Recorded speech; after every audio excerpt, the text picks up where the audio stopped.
Hi everyone, this is Eric from Healing Relationship. This is our weekly recorded session where every week I meet with a special guest and we have a conversation interview around healing, relationship and self-empowerment. I believe that the relationship you have with yourself sets the tone for every other relationship you have. Today I'm very glad to have as my guest Christine DeMelle from UK. Hi Christine, how are you? Hi, Eric. I'm really well. Thank you so much. I'm living in Seattle now, so on your time zone as well. That's what I saw. Yeah. Thank you for accepting my invitation. It's so nice to have you here. Well, it's my pleasure. Thank you for inviting me. So let me introduce you. Christine DeMelle is a love life coach and certified nature and forest therapy guide. Her approach to relationship coaching is rooted in accessing the support of the natural world, bioenergetic healing modalities, and current research to enable powerful transformation in self-love and relationship. She works with clients in person, combining forest bathing with coaching and via calls online. Either way, she works with clients to create tailored programs combining coaching inquiry and teaching psycho-emotional tools to help people open their hearts to love and find their healing love soulmates. Wow, I love that. Thank you. Yeah, it feels like quite powerful transformational work, as you know, to be working in relationships and love. Yeah, that arena has got a lot of powerful healing to offer. So I'm very curious to know, how did you get into that? Okay, so like most, I suppose, relationship and love coaches, it started, the seeds of it were with my own relationships and my own self-love journey. I went through a divorce in 2017, and since then I've really been on a journey of healing and wanted to share that with other people and to be able to support them through their own journeys of healing and finding their sort of happy, healing relationship that can help them with their own growth, as I have in my own life. Okay. So now I'm curious to know, what's for you healing relationship? What does it mean? Because I know what it means for me, and I think a lot of people have a different version of that, but I would like to have your take on that. Yeah, so for me, healing relationship, and I'm quite aware about not using the term conscious relationship myself, because I feel like we're unconscious so much of the time and acting out of our old patterns. So I use the word healing instead, because I feel like it encompasses growth, mutual growth in the relationship. It encompasses growing in understanding, growing in compassion with each other. And that if you find someone who's willing to go deeply into the relationship as you are, then you can really both benefit from that and be better, and stronger together in that relationship and in that safe and secure container that you've created for yourselves. And how does that work when you get into a relationship and you're not like in the better place of your life? How do you handle that? Right. Well, this question really resonates with me because I met my now husband while I was going through my separation and divorce. So I definitely wasn't in the best place in my life at all and going through a big grief process. I feel like the answer to that question is within each person who's going through their own process. And it depends on, what feelings are coming up for you and what's healing is being highlighted by all of these things coming up for you at that time. And really, I think if we are able to give ourselves the healing we need and be conscious of that process going on at the same time as beginning a relationship and being able to be honest about that, this is what's going on for me, and being able to be vulnerable with that person about our process, our grieving process, or whatever other healing that we're working on ourselves, then that's a really good start to create the foundations of a healing relationship with somebody. and even whatever past stuff we have going on doesn't have to be a hindrance to moving forwards. Thank you. Thank you for sharing that. You just mentioned vulnerability, being vulnerable in a relationship, and I'm wondering, how can people who have difficulties to trust themselves or to trust in the relationship, to open their heart and to be more vulnerable in a relationship? Do you have any tips or strategies or tools that we can tell people how to be better at that? Right. So I think vulnerability, this is a really good question, because vulnerability is really key to creating this healing relationship.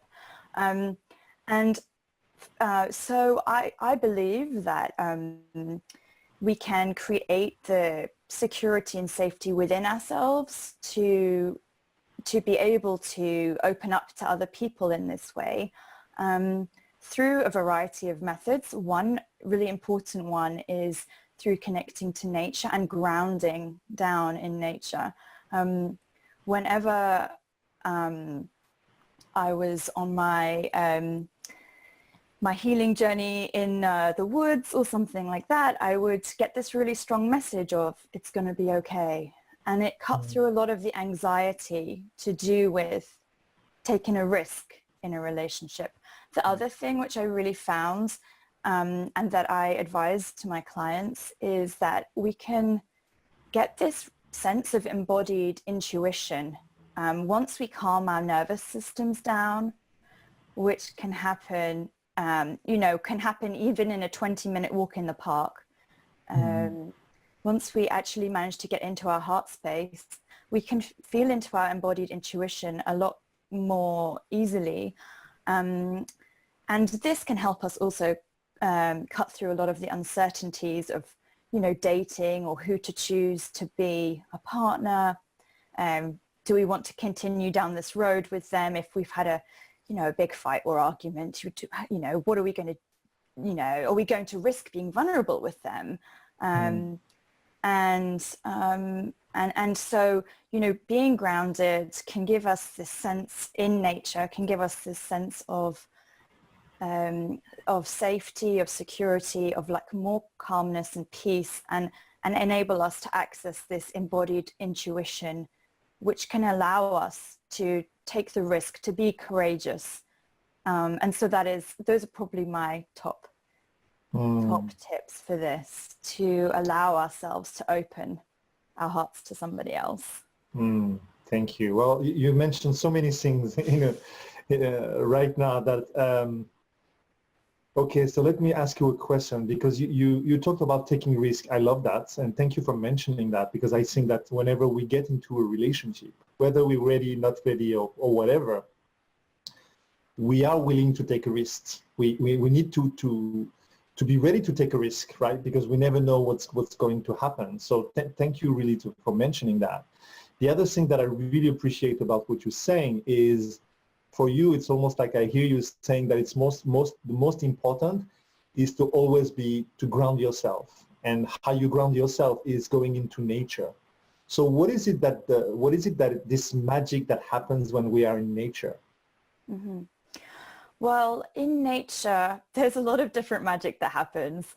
If you look at the purely scientific side of things, the research isn't fully complete, but the research is showing that our cortisol levels go down, our mood lifts, we're not ruminating as much, which can lead to more anxiety when you're ruminating, and when you've got a cycle of thoughts going on that's unhelpful.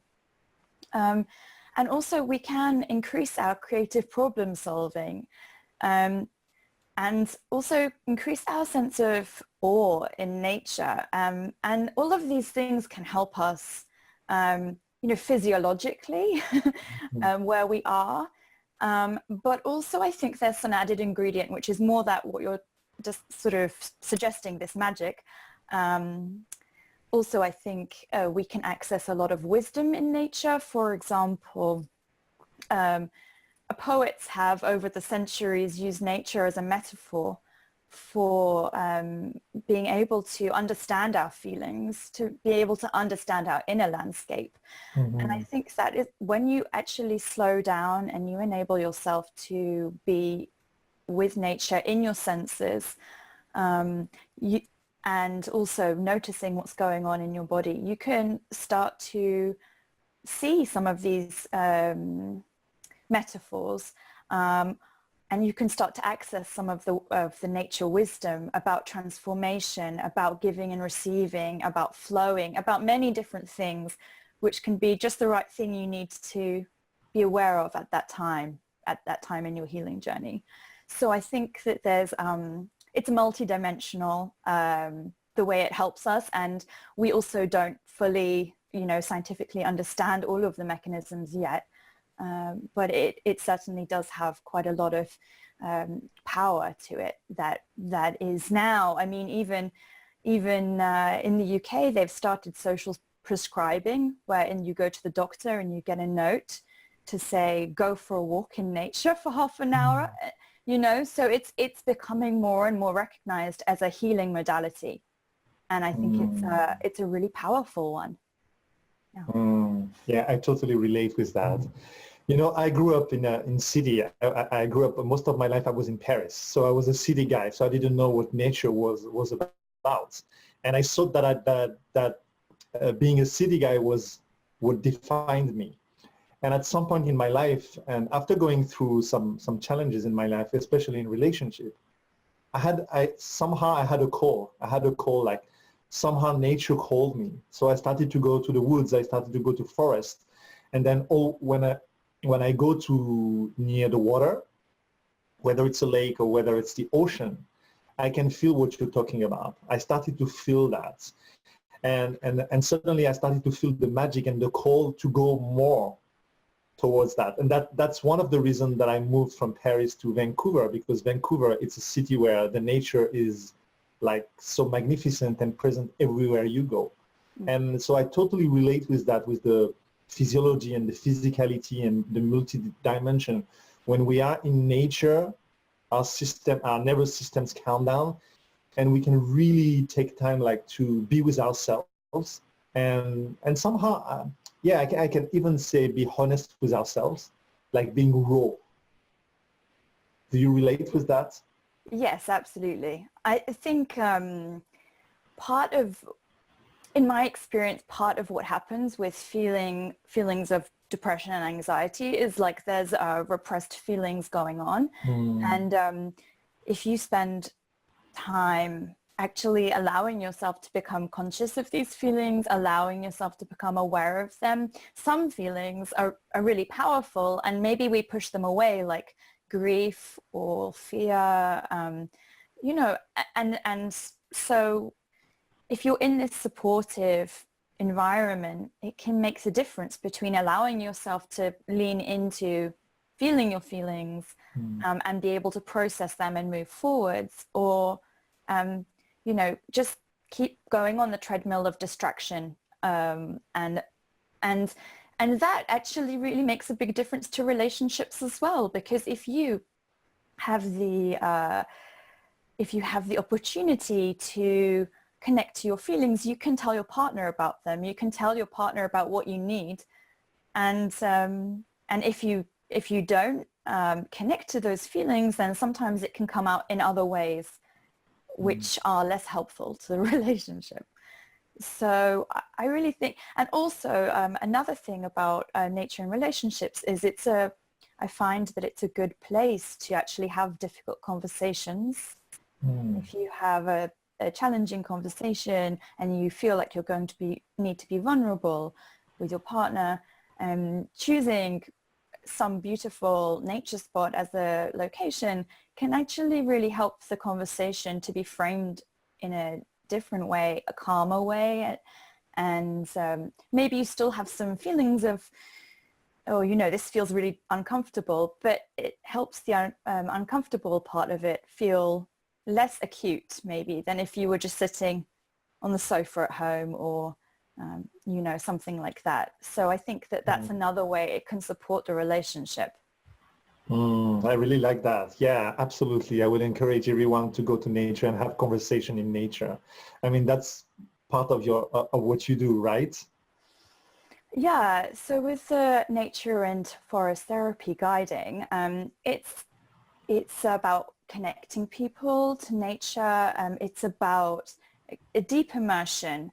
One client that I had, I do some forest bathing and coaching with him, a combination.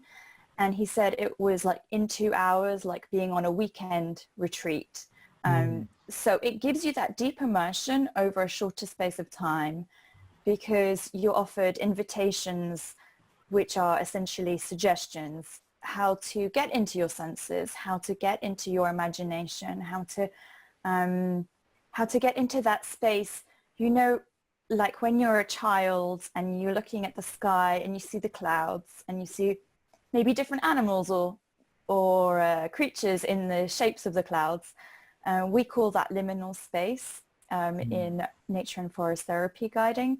And that's the space of a little bit more metaphor and the feelings of the magic in nature. And so having a guide can help us shortcut to more deep immersion.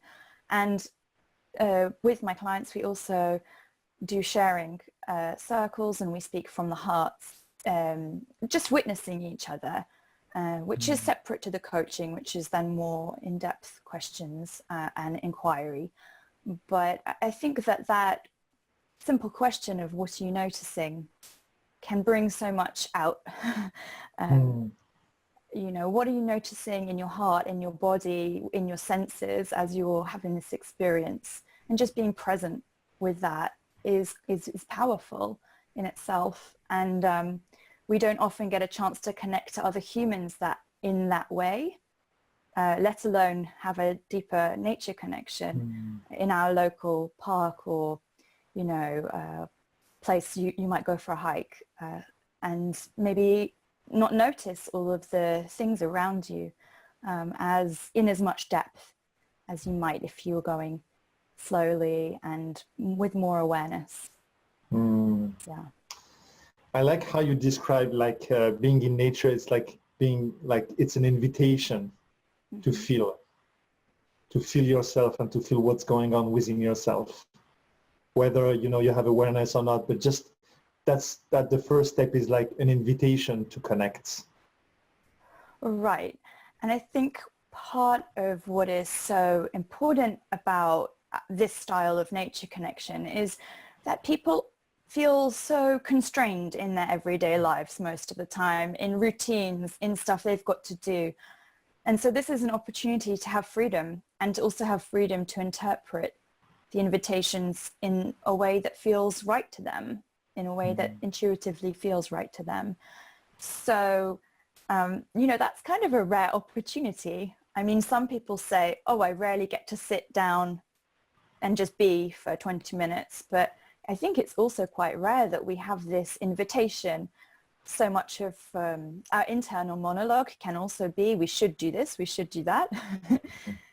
So this is, it can actually feel quite edgy for some people to be given suggestions rather than direction, because, they're not used to it. Yeah, absolutely. Yeah. And there's also one thing that I love about nature. It's the sacredness of nature. For me, when I go into nature, if I may share my own experience, I get to experience my presence first. That's one of the things that I get to experience. But the second thing that I like to experience when I go into nature is the sacredness and the beauty of what's around me, whether it's the ocean, the mountains, the forest, and just looking at the beauty that surrounds me.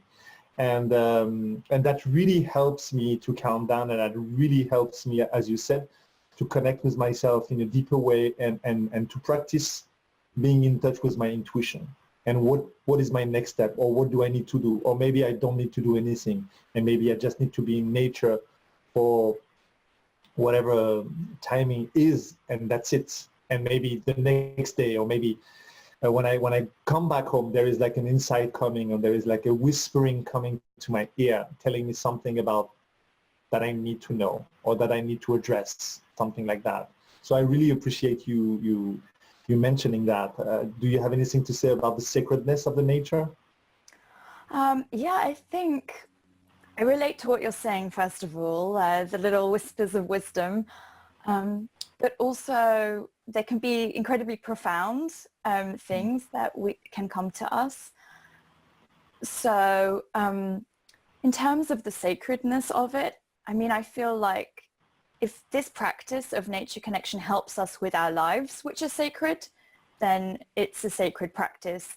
And also nature itself can help us feel interconnected to all the other beings that there are.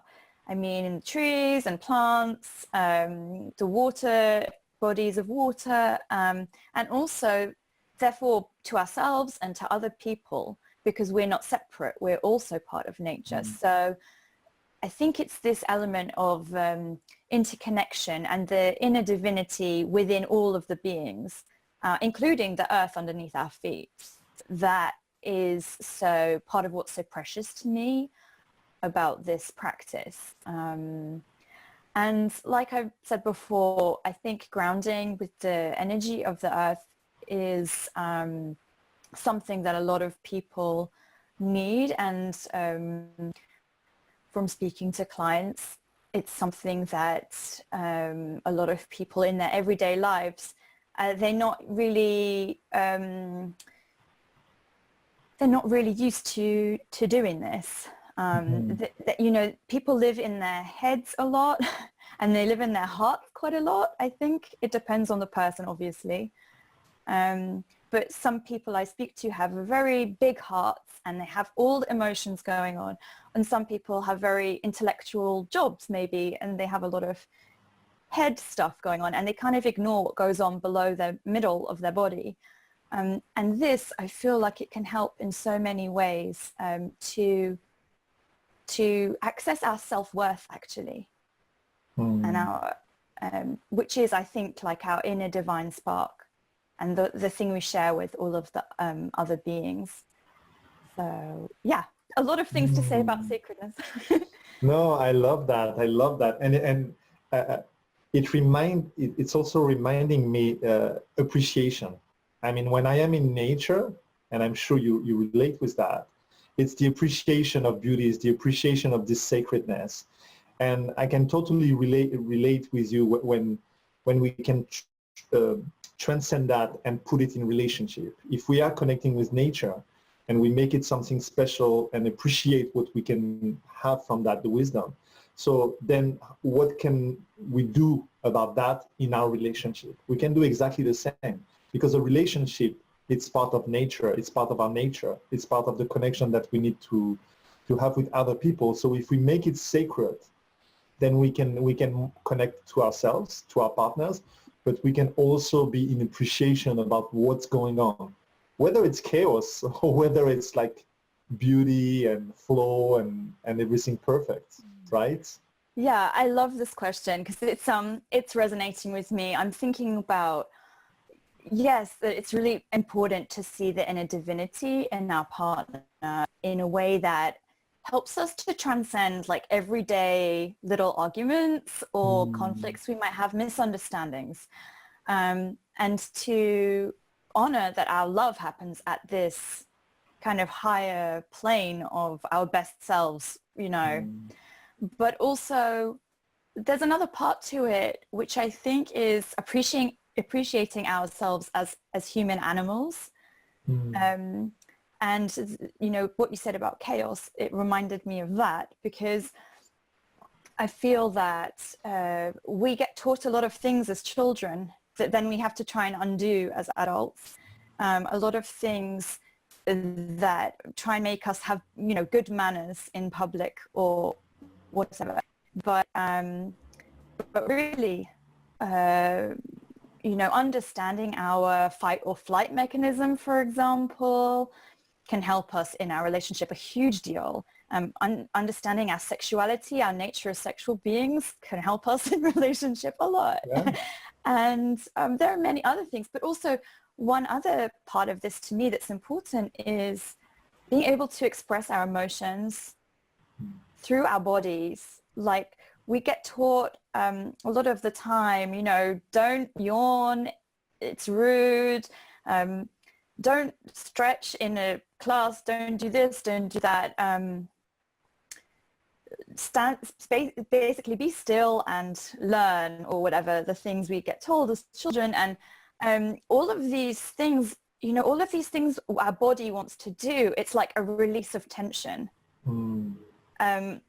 And so to me, I feel like that this is also part of the journey, understanding our nervous system, understanding our how we can actually shift the emotions in our body physically, and also understanding, you know, our sexual energy, our beingness with another person, like who our body likes to be with. These are all important parts of our, you know, our natural selves, as well as the divine part of it too. Yeah, thank you. I really appreciate that. There is one thing I want to share with you about nature, because I do feel that in relationship, I mean, there is a commonality of our wounds and our problems when we grew up. Is as a child, we probably, chances are, we grew up and we haven't been validating in our feelings, in how we feel, because somehow at some point you have the best parents or the worst parents. Society taught us that we shouldn't feel that way, we shouldn't be this way, or we shouldn't. So I think we all grew up with a sense of not being validating. And I think my own experience in being in nature is that I can be myself in nature. I can be free. You talked about freedom earlier. I can be free, and whatever my experience is, whatever my connection is in the moment, I have the support of the nature. There is no judgment. There is nothing around how I feel, that it's okay or not okay. But I feel that there is the support of nature to validate our own experience. What do you think about that? Absolutely. I 100% agree. I mean, I think not everybody is into nature. Not everybody is comfortable with it for whatever cultural or historical or personal reasons. But for those of us that are nature lovers, it's easy for us, perhaps easier for us to feel the support of nature, to be free. And especially when we have that solitude and we feel like we can just behave the way we want to behave without worrying about anybody else. Sometimes when I'm walking through the local woods here, I'm singing, just like singing from the heart, you know, from the soul. And maybe it's something I wouldn't feel totally comfortable doing with a lot of people around, but it's that sense of freedom, you know, that sense of freedom to be able to, you know, behave in ways which perhaps we might feel a little uncomfortable with. And, you know, being able to touch a tree or smell a flower and just be able to fully experience it. I think that's a really wonderful freedom too, and something that you can definitely increase your edges around that stuff. If you're not a natural tree hugger and you worry about what people think, you can expand that comfort zone to just be a little more, you know, relaxed and free about it. Yeah, thank you for sharing that. I have one last question, because we're almost at the end of the interview. And what is the best advice you ever received in your life?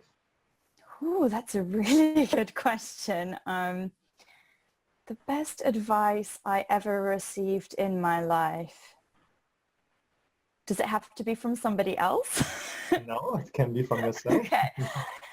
So I think that the best advice I ever received in my life was actually as a result of regret, and that I think regret can be a powerful teacher.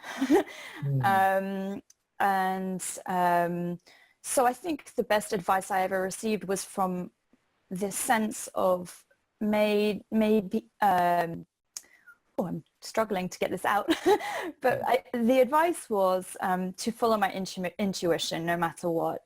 And so what happened in previous relationships was I would listen to everybody else, their opinion, seeking their approval. And I went down a path then my gut was, not really aligned with. And then I fell in love with a man who I'm now married to, and he lives in different country. The whole situation is not ideal really, but my intuition said yes every step of the way. And so and it's working for me. And so I really feel this is the most important piece of advice, which is actually follow your own intuition. Rather than feeling you should take on other people's advice. Thank you. That's great final words. Thank you, Christine. I really appreciated having this conversation with you.